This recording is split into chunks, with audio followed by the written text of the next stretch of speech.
அனைவருக்கும் அன்பான வணக்கம். இந்த வீடியோவில் நாம் இந்த சோபகிருது ஆண்டின் கடைசி மாதமான பங்குனி மாத ராசி பலன்களை பார்க்கலாம். நிகழும் ஸ்ரீ மங்களகரமான சோபகிருது ஆண்டு பங்குனி மாதம் 14/3/2024 வியாழக்கிழமை வளர்பிறை சதுர்த்தி பஞ்சமி திதி பரணி நட்சத்திரம் சித்த யோகம் கூடிய நன்னாளில் இந்த சோபகிருது ஆண்டின் கடைசி மாதமான பங்குனி மாதம் பிறக்கின்றது. மாத தொடக்கத்தில் கிரகங்களின் சஞ்சாரத்தை பார்த்தால் மேஷத்தில் குரு சந்திரன், கன்னி ராசியில் கேது, கும்பத்தில் சனி சுக்கிரன் செவ்வாய், மீனத்தில் சூரியன் புதன் ராகு என இந்த பங்குனி மாத தொடக்கத்தில் கிரகங்கள் சஞ்சரிக்கின்றன.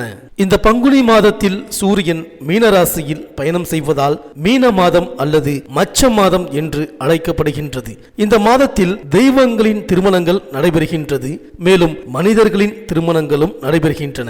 பங்குனி மாதம் வசந்த காலத்தின் தொடக்கமாக அமைகின்றது. மங்களங்கள் நிறைந்த மாதம் என்று இந்த பங்குனி மாதத்தை போற்றுவார்கள். புராணத்தில் குறிப்பிட்டிருக்கும் சகல மங்கள காரியங்களும் பங்குனி மாதத்தில் தான் பெரும்பாலும் அரங்கேறியுள்ளது. மலைமகள் உமையவளை சிவபெருமான் மனம் புரிந்த மாதம் பங்குனி மாதம். இந்த மாதத்தில் நாம் செய்கின்ற சின்ன சின்ன தானங்கள் கூட மிகுந்த நல்ல பலன்களை தரும். 1000 பசுக்களை தானம் செய்த புண்ணியத்தை தருகின்ற மாதம் இந்த பங்குனி மாதம். பங்குனி மாதத்தில் முறையாக நாம் தெய்வ வழிபாடுகளை செய்து வந்தால் தடைகள் எல்லாம் நீங்கும், வெற்றி தேடி வரும். அரங்கனை விபீஷ்ணர் பெற்றுக்கொண்ட மாதமும் இந்த பங்குனி மாதம் தான். அது மட்டுமா, அரங்கன் அமர்ந்து கொண்டு காவிரிக்கும் கொள்ளிடத்திற்குமான இடத்தை திருவரங்கம் என அமைத்து திருத்தலமாக்கியதும் இந்த பங்குனி மாதத்தில் தான். சிவனாருக்கு உகந்த மாதம் இந்த பங்குனி மாதம். அதேபோல் அரங்கனை போற்றுகின்ற மாதமாகவும் திகழ்கின்றது இந்த பங்குனி மாதம். பங்குனி மாதத்தின் உத்திர நட்சத்திர நாள்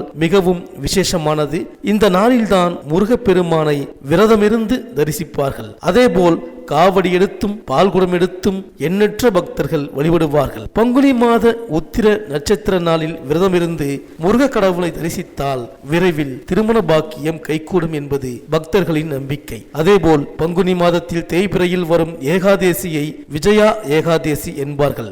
எத்தனை தடைகள் இருந்தாலும் அவற்றையெல்லாம் நீக்கி எடுத்த காரியத்தில் வெற்றியை அளிக்கக்கூடியது விஜயா ஏகாதேசி. பங்குனி தேய்பிறை விஜயா ஏகாதேசியில் பெருமாளை தரிசிப்பதும் துளசி மாலை சார்த்தி பிரார்த்தனை செய்வதும் மகத்தான பலன்களை வழங்கும். நாம் பெருமாளிடம் வைக்கின்ற கோரிக்கைகள் எல்லாம் நிறைவேறும். மேலும் இந்த பங்குனி மாதத்தில் கிரகங்களின் பயிற்சியை பார்த்தால் பங்குனி 1ஆம் தேதி செவ்வாய் கும்பராசிக்கு பயிற்சியாகின்றார். பங்குனி 13ஆம் தேதி புதன் மீனராசியில் நீச்சம் பெறுகிறார் மற்றும் வக்ரமடைகின்றார். இந்த கிரகங்களின் சஞ்சாரம் மற்றும் பயிற்சி மற்றும் நீச்சம் வக்ரம் ஆகிய இந்த நிலையினால் உங்கள் ராசிக்கு என்னென்ன பலன்கள் கிடைக்கப் போகின்றது, நீங்கள் செய்ய வேண்டிய பரிகாரங்கள் என்ன என்று இந்த வீடியோவில் பார்க்கலாம். அனைவருக்கும் இனிய தமிழ் புத்தாண்டு நல்வாழ்த்துக்கள். சுக்கிரனை ராசி அதிபதியாக கொண்ட துலாம் ராசி அன்பர்களே, இந்த பங்குனி மாத கிரக நிலைகளை ஆராய்ந்து பார்க்கும் பொழுது இந்த மாதம் முழுவதும் உங்கள் ராசிக்கு சூரிய பகவான் 6ஆம் இடத்தில் நிற்கப் போகின்றார்.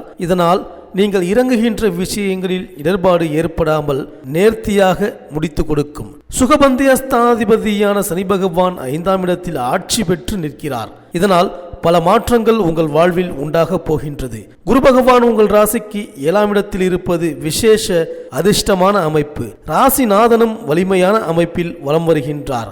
இதுவெல்லாம் சேர்ந்து உங்களது நினைப்பை உழைப்பை லாபகரமாக பலிதமாக்க போகின்றது. உங்கள் குடும்பத்திற்குள் பிணக்கு சச்சரவு ஏற்படாது. வாழ்க்கை துணையிடம் கருத்து வேறுபாடு ஏற்படாது. உயர்வு கருதி நீங்கள் என்னவெல்லாம் திட்டம் போட்டு வைத்திருக்கின்றீர்களோ அதுவெல்லாம் இந்த மாதம் முதல் வாரம் வரைதான் இழுபறி ஏற்படுத்தி கொண்டிருக்கும். அதன் பிறகு நீங்கள் இறங்குகின்ற விஷயங்கள் இரட்டை சாதகத்தை கொடுக்கும். உத்தியோக வகையில் ஏற்றம் உண்டு. பொருளாதார வகையில் மாற்றத்தை எதிர்பார்த்து கொண்டிருப்பதற்கு சகாய மேன்மை ஆதாய லாபங்களை தரும். ஆரோக்கிய பிரச்சனைகள் நீடித்துக் கொண்டிருந்தாலும் இந்த மாதம் தொடங்கி 6 தினங்கள் கடந்த பிறகு தீர்க்கமான நிம்மதி ஏற்படும். விசாகம் நட்சத்திரக்காரர்கள் எந்த மாதிரியான தடை தாமத குறுக்கீடுகளை அனுபவித்துக் கொண்டிருக்கின்றீர்களோ அதற்கெல்லாம் தீர்வு ஏற்படும். தொழில் வியாபார நிர்வாக பட்ஜெட் விஷயங்கள் இந்த மாதம் தொடங்கி 12ஆவது தினம் முடிந்த பிறகு சாதகத்தை தரும். சுவாதி நட்சத்திரக்காரர்களுக்கு முதல் வாரம் முழுவதும் ஓய்வில்லாத பயணம் ஏற்படலாம். மேலும் மாதத்தின் முதல் நாளிலேயே கும்பராசிக்கு செல்லும் செவ்வாய் மாதம் முழுவதும் அங்குள்ள சனியோடு இணைந்து சஞ்சரிக்கின்றார். உங்கள் ராசிக்கு 2, 7 ஆகிய இடங்களுக்கு அதிபதியானவர் செவ்வாய். அவர் பஞ்சமஸ்தானத்தில் பகை கிரகமான சனியோடு இணைவது அவ்வளவு நல்லதல்ல. பூர்வ புண்ணியஸ்தானம் பலம் இழக்கும் என்பதால் எதையும் திட்டமிட்டு செய்ய இயலாது. எதிர்கொள்ளும் குறுக்கீடுகளால் தடைகள் அதிகரிக்கும். பாக பிரிவினைகள் இழுபறி நிலையில் இருக்கும். உடன்பிறப்புகளின் கோபத்திற்கு ஆளாக நேரிடும். விற்ற சொத்துக்களிலும் வில்லங்கங்கள் வரலாம். எதையும் யோசித்து செய்ய வேண்டிய நேரம் இது. பிள்ளைகளை உங்கள் மேற்பார்வையில் வைத்துக் கொள்வது நல்லது. மேலும் மீனத்தில் நீச்சம் பெற்று சஞ்சரித்து வரும் புதன் பங்குனி 13ஆம் தேதி வக்ரமும் அடைகிறார். உங்கள் ராசிக்கு 9, 12 ஆகிய இடங்களுக்கு அதிபதியான புதன் வலிமை இழக்கும் பொழுது பெற்றோர் வழி பிரச்சனைகள் தலை தூக்கும். பூர்வீக சொத்துக்களின் பஞ்சாயத்துக்கள் முடிவடையாமல் தாமதப்படும். எந்த ஒரு காரியத்திலும் ஒரு முடிவுக்கு வர இயலாது. பாக்கியாதிபதி பலமிழக்கும் இந்த நேரத்தில் காரியத்தில் தேக்க நிலையும் கடமையில் தொய்வும் கலக்கமும் தரும்.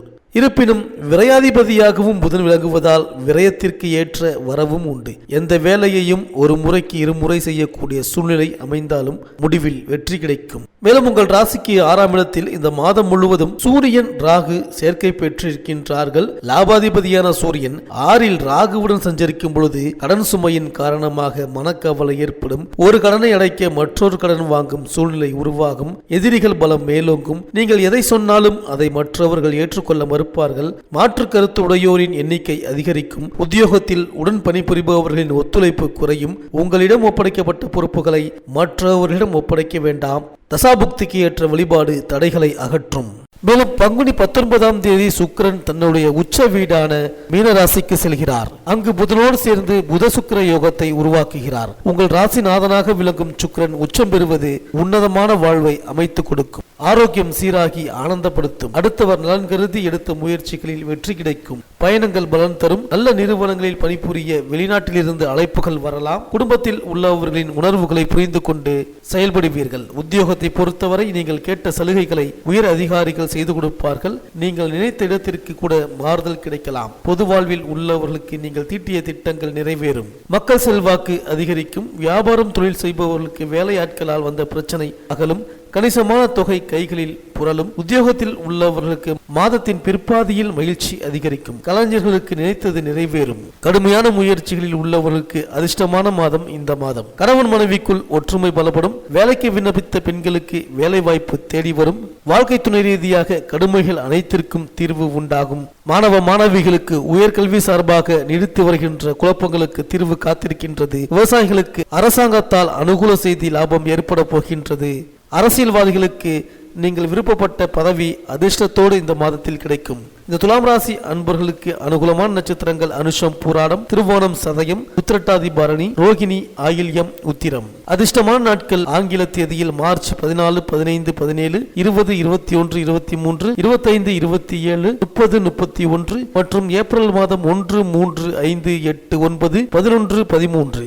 இந்த மாத பிரதி திங்கட்கிழமை தோறும் ஸ்ரீ சிவபெருமானை அர்ச்சனை செய்து பிரார்த்தனை செய்து வாருங்கள். வெள்ளிக்கிழமையில் ஸ்ரீ நடராஜரை தரிசனம் செய்து வாருங்கள். இந்த துலாம் ராசி அன்பர்களுக்கு இந்த பங்குனி மாதம் அனைத்தும் நன்மையே நடக்கும்.